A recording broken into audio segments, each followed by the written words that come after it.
Hi everyone, I'm Elizabeth Hines and welcome to another edition of Coast Connections. Now, if this pandemic is kind of getting you down, we have something for you to look up to.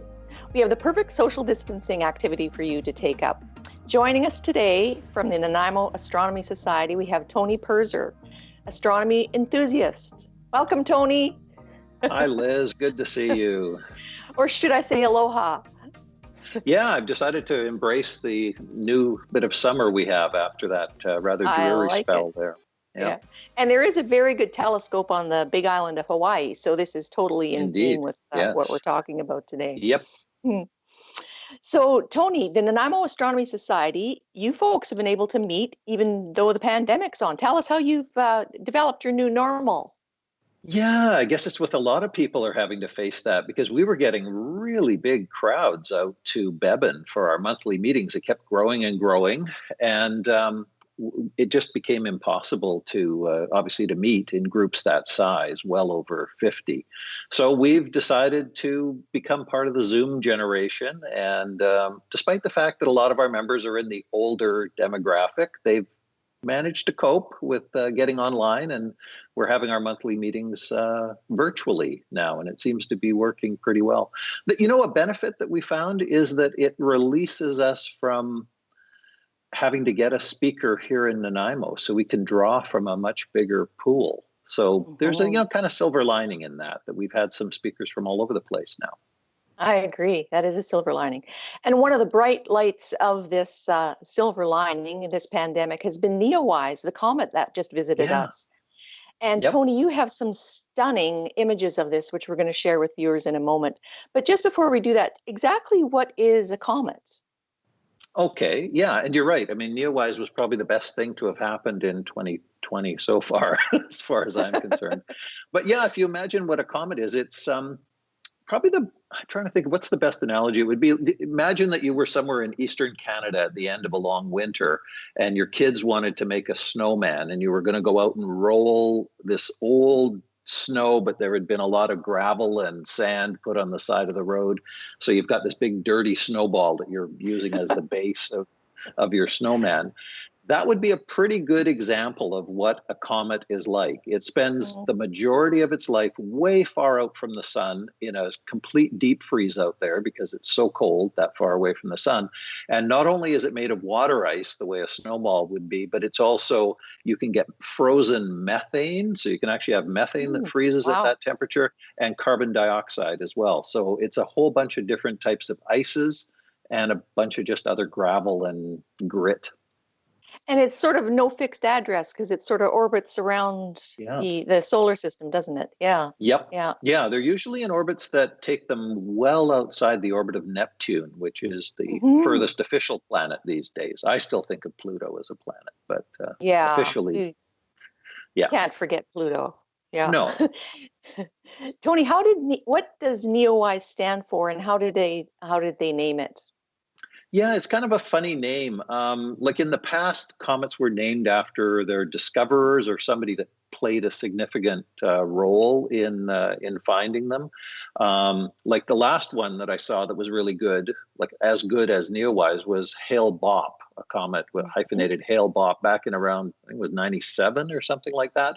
And that was after the two discoverers with last names Hale and Bopp. This time around, it was actually discovered by a spacecraft. And I think what was it called? It was called the Wide Field Infrared Explorer. They always make up these weird names for spacecraft, which was WISE was the clever name there. And then it ran out of cooling material. They were cooling the spacecraft so the cameras would work better, and it ran out, and then they started a new program called the Near Earth Object Program. So that got put in the front. So we have NEOWISE. So it became NEOWISE, became the name of the new spacecraft mission. And it was actually what discovered the comet. It showed up just on one of the plates that it was taking. And so it became known as Comet NEOWISE. Cool. And Tony, they discovered this comet in March of 2020, just recently, right? Yeah. So it's like, Yeah. is this a harbinger of doom, or is this light at the end of the tunnel that this pandemic's going to be Yeah. over? 'Cause- Yeah, that's right. In the old days, people always used to, like, it was a big thing to look for Mm, comets, like, say, going back to the 15 or 1600s. And yeah, you're right. They were always sort of considered a harbinger of doom, or that it would portend some kind of pestilence or disease. And mm, in mm. 2020, I wonder, yeah, maybe they weren't so far off or something like Yeah, that. But no we'll kidding. try and look at it as just a bright light in the sky these days. Very good. Our first photo we're going to show is actually a position of NEOWISE in the sky. Right, We've got a right. photo of Okay. the big and liver, Big and liver. big and liver Big and dipper. little. Yeah, Yeah. Big and big and little little dipper.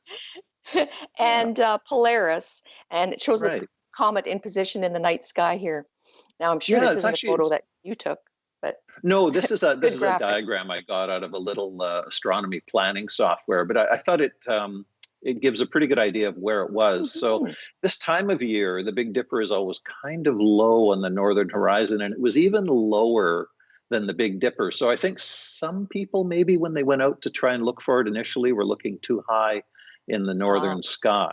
It was definitely very low down as it was visible initially. And Tony, in that shot, there's a constellation. It's to the sort of right top corner. It looks like a kite. What is that image in that one?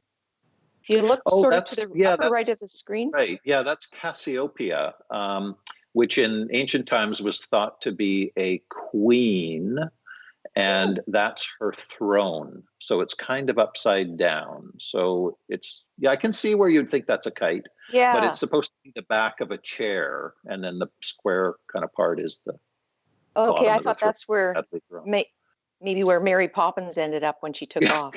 yeah. Actually, that would be. Actually, I think you're probably onto something. We should call it kite rather than Cassiopeia. But yeah, all of these constellation shapes are kind of Rorschach tests. They're kind of weird, Mhm, but yeah, mhm. the Big Dipper does kind of look like a dipper, at least, Yeah, it whatever does. a Yeah. dipper is. Yeah. Yeah. So that shows us the position of it in the night sky. Hmm. And then the next shot we have is a really beautiful picture over Shack Island in Nanaimo. Yeah. This is a Yeah. stunning photo of yours, Tony. Tell us about this one. Yeah, this was kind of neat. I wanted to, I'd been getting so many people asking questions about how they could photograph the comet. Everybody seemed to want to get their own little photo of it, their own selfie photo or something.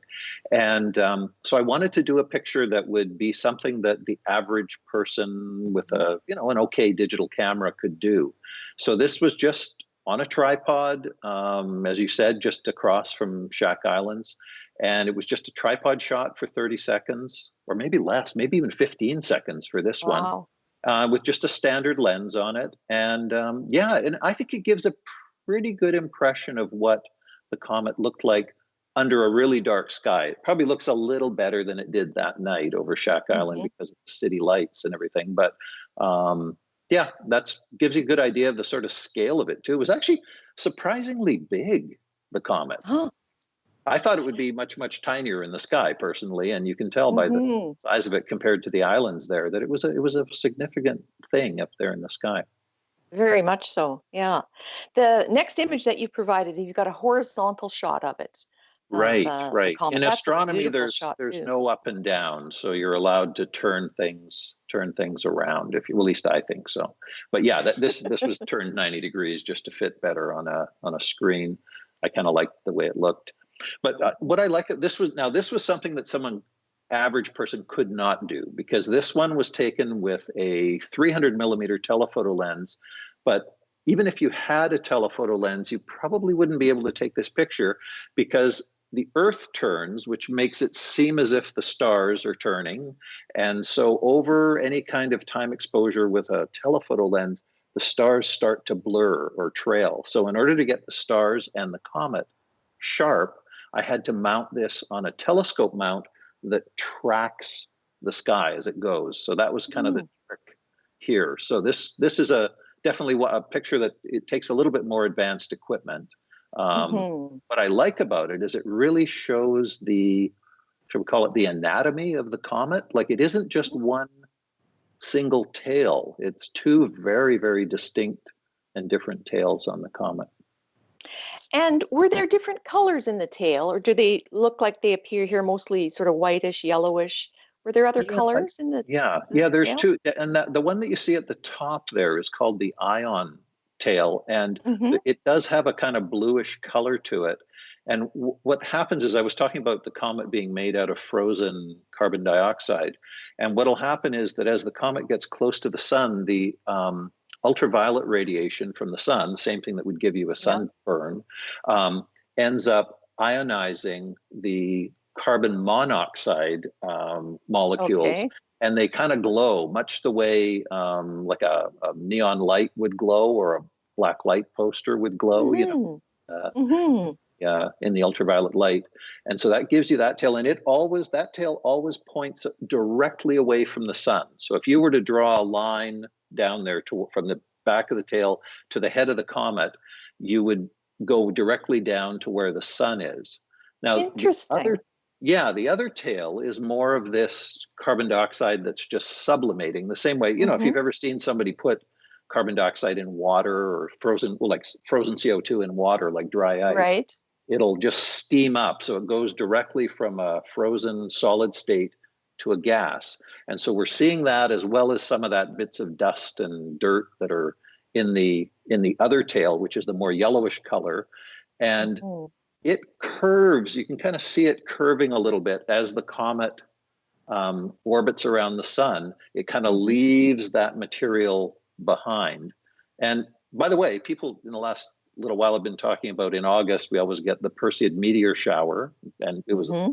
cloudy here for it. But it's those meteors are actually the little bits of dust and junk and gravel that were left behind from a comet long, long ago. And every year the Earth kind of swings through that debris field, and that's what gives us the meteor showers. So who That's knows, interesting. maybe long, long in the future, we're going to get a meteor shower out of Comet NEOWISE as well. Yeah. Very nice. The next one is your multi-image time-lapse shot, Tony. This is Yeah. stunning. What Yeah, time it of the was a real, night or the morning, what time of the yeah. morning or the evening was this taken at? Yeah, this was just a little while after sunset. Mm-hmm. So Comet, well, actually, it was several exposures after sunset. So it was a period of time. And you can kind of see what I was talking about with the Earth turning. And we had Mm-hmm. seen the North Star in the previous diagram of the stars. And so it's almost like you're spinning an umbrella above your head, with the North Star being the center of the umbrella, and the comet down near the edge here, near the horizon. And so you can see these arcing motions that the comet, as well as the stars, made. So all I did here was I just took a series of eight, 1, 2, 3, 4, 5, 6, like 9 exposures, Mm-hmm. and then composited them together in Photoshop. And it has a real weird kind of 70s vibe to it, but it, Could it be an kind of gives album you an idea. cover. Yeah, absolutely. Yeah, for sure. I like it. Looks Yeah, really good. I like the trees in front of it too. It looks really yeah, yeah. eerie. Now Yeah, no, I was let's talking to a friend of mine lamenting that I couldn't put a video in a print magazine. And he said, well, why don't you just take a bunch of frames out of the time lapse video and stick them all together? And I was like, never thought about that. And I love the result. Anyway, Yeah, yeah. I do too. I do too. And you've got a stunning video here. It's about a minute and 40 seconds. We're going to run that video. We're going to play it now. And can you, Oh, okay. dare I say, can you comment on this? No comment. Yeah, right. Yeah. For this one, that's exactly what I was talking about, is how these time-lapse videos are produced, is that you just take a whole bunch, and I mean like hundreds of photographs for about 30 seconds. And this was, again, on a fixed tripod. So we're not seeing the trees moving here. So the camera was on a solid tripod looking to the north. And then the camera just keeps clicking and clicking and clicking. And then you put them all together, almost like one of those flip books you might have had as a Right. kid. You get this Yeah. animation. That little thing on the left there is a cloud, I figured out. It's not a UFO. But you do see the occasional satellite zipping Mhm. by. There might be a little meteor here and there. And then the flashes of light, you see some flashes of blue and red, or either car headlights or tail lights, or I might have zapped my own camera with my red headlight. As an astronomer, you tend to use a red light Okay. so you don't ruin your night vision. So yeah, Right. it's not like there's explosions going off or anything like that. It's just car lights and things And like that. is that the moon rising that we're seeing on the right side of the screen there? No, that's actually just Okay. some light from a local city. So Oh, okay. yeah, I thought it was a so that moonrise. no, that'd be nice if I could have caught that. That would be the Mhm. pièce de resistance. But it wasn't. No, it wasn't in that part of the sky at that time of night. But it gives you a good idea of how, over the course of an hour and a half or so, how the comet would have moved in the sky. They Mhm. don't go zipping across the way a meteor does or something like that. Right. It's a pretty Yeah. slow moving thing. And then yeah, here's my see you again in 6,800 years. So that's Yeah. how long we have to wait before. We might have a different vantage point then, you know, Could be. from Yeah. below perhaps, or maybe Yeah. from above. Yeah. Now, Tony, what was it like for you to experience this? I know you said this is one of the best comets you've ever seen. Tell us what that was Yeah. like for you. Yeah, it was great. We're sort of for two reasons. One is just it was nice to see a really nice comet because Mhm. honestly, I don't know what it is. Astronomers tend to oversell all of these astronomical events, and Mhm. they overhype things a little bit. But I think the comet actually lived up to the hype this time, which Mhm. was. And you don't see a nice one like that very often. As I said, probably the last one that was of that quality was that I saw was back in 1997. Mm. Um, and then I think the other piece of it though was kind of neat because so many people were kind of sequestered in their homes and stuff like that with the pandemic. They were Yeah. looking for something to do, and I was really impressed with how many people were super interested in going out and seeing it, and they would post little observations they had made on the Nanaimo Astronomy Facebook page and shared their photos. And I thought it was just a really great way for the community to go and kind of share something kind of Yeah. dull and different. Yeah. Exactly. From 3 meters apart, obviously. Yeah. Yes. Easy to do. And Tony, we have obviously there's way more reasons to look up. This comet was one of the highlights, but our friend the moon shows up every night. I think it's time to Yeah. acknowledge our faithful friend here, and you've got a wonderful moon shot here Yeah. that you've Yeah. I taken. wanted to tuck this in. Yeah. Because I think that we underestimate how interesting the moon can be. It's constantly changing, going through different phases. Mm, And what a lot of people don't realize is it changes it's always changing location as to where it comes up. And if you just take the time, month after month to sort of keep an eye out on a clear evening of to where the mm, moon is, um, you can learn a lot about how the heavens work just by watching the moon, and like I mhm. know a lot of little kids are blown away when you ask them, you say, can you see the moon in the daytime? And they're like, no, you can't. And I was like, well, what about right up there? And they're just like, Yeah. gosh, I didn't know the moon could be visible in the daytime. So yeah, there's all sorts of things like that where it's just, I Hmm. don't know, it's a monthly thing that is just fun to look at. Yeah. Now, Tony, was this a supermoon? And Probably that was the reason I yeah. took the picture. Yeah, this was nice because it was timed almost perfectly with the sun setting. So we still had that nice Mm, pink glow on the I think it's the lions there that you see just down below it on the mm, North Shore.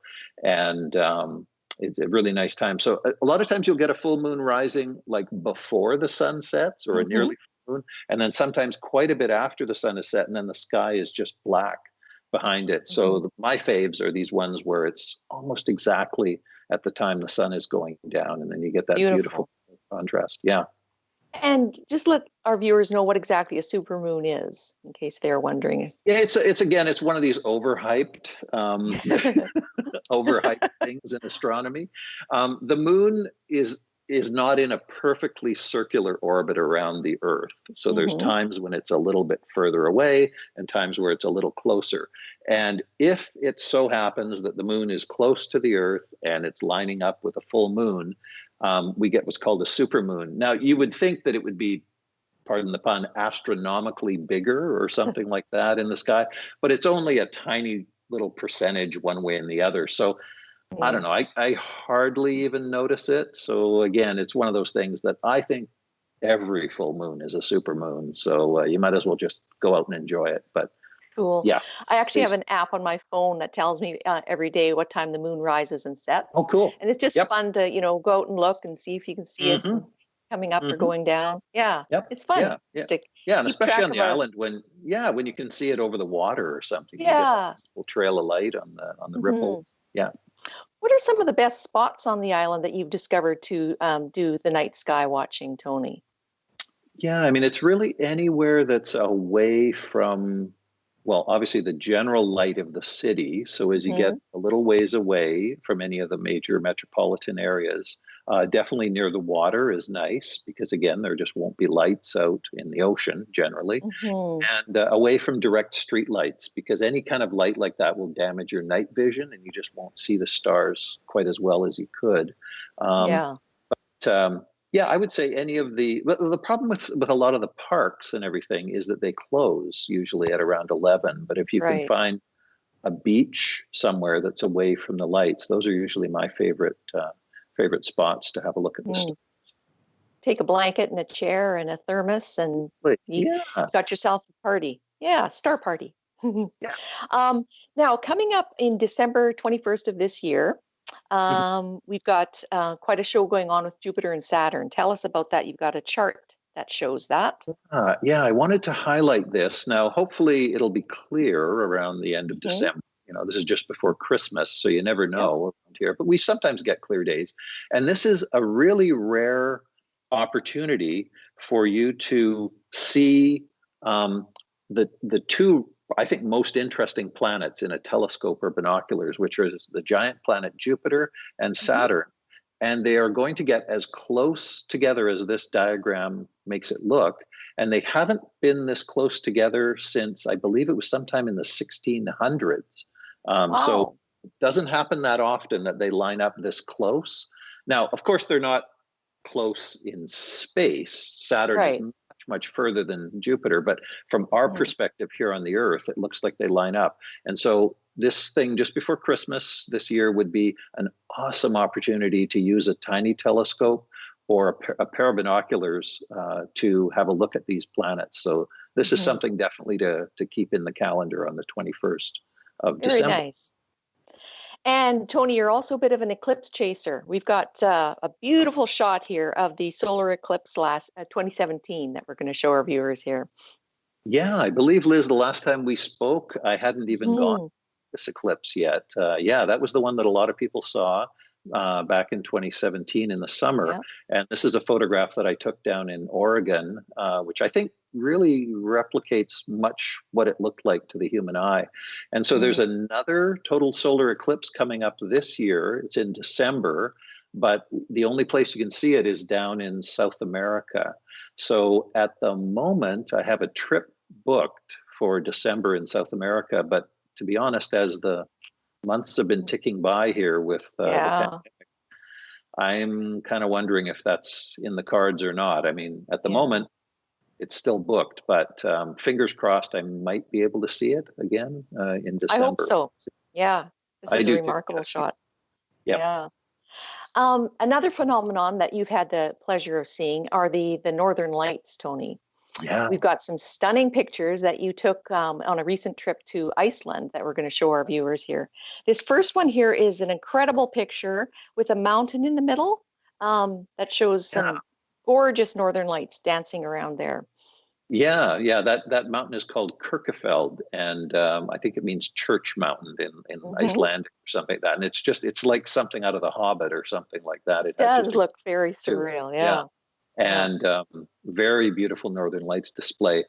I was Hmm. going to Iceland anyway, just because I'd always wanted to go there, but I'd like to say that people can see just as good a Northern Lights display in Northern Canada. So, if the pandemic eases up again a little bit, maybe at the tail end of the winter this year or next, it might be something to plan a trip up Hmm. to the northern parts of Canada to take these in. It's just stunning. And again, it's not one of those things that's oversold. They really, really are beautiful to see if you get Yeah. a good display.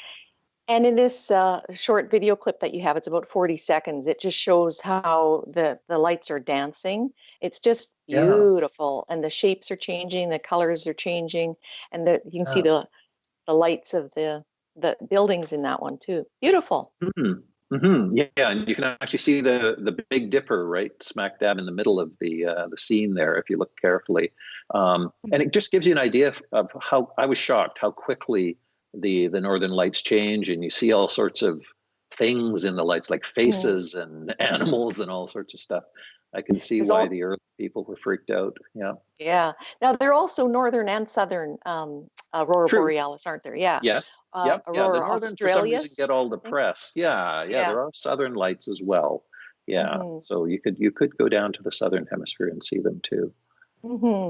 Tony, we just have a couple of minutes left, but Mhm. just a couple of tips if someone, wants to just even get out in their backyard or onto their deck if they're in a condo or something, just how they can sort of make it a little darker for them to actually Right. see the night sky and enjoy this just from the comfort of their own home.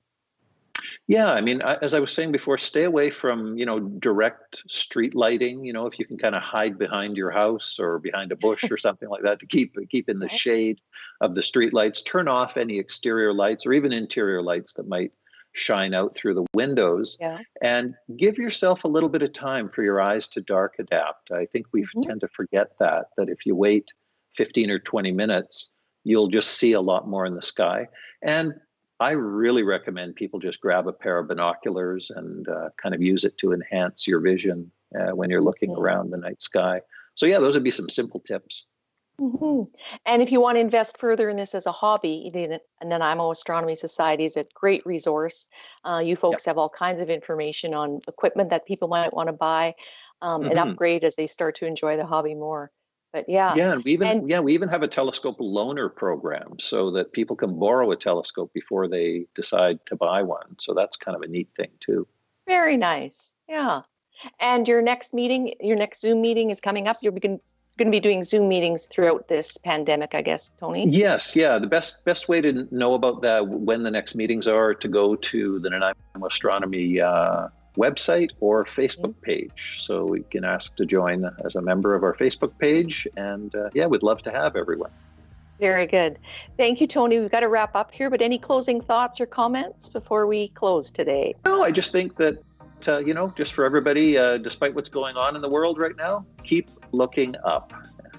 I love it. Good message. And Tony, you mentioned that you're actually getting your pilot's license so you can get even closer to the stars. Absolutely. Yeah. Okay. Congratulations to you. Thank you very much. And good luck with that. That's another social distancing hobby. That's an interesting time during a pandemic to get your pilot's license. Thanks for joining us today. I've been with Tony Puerzer, and we're saying goodbye from Coast Connections on this episode. Thank you.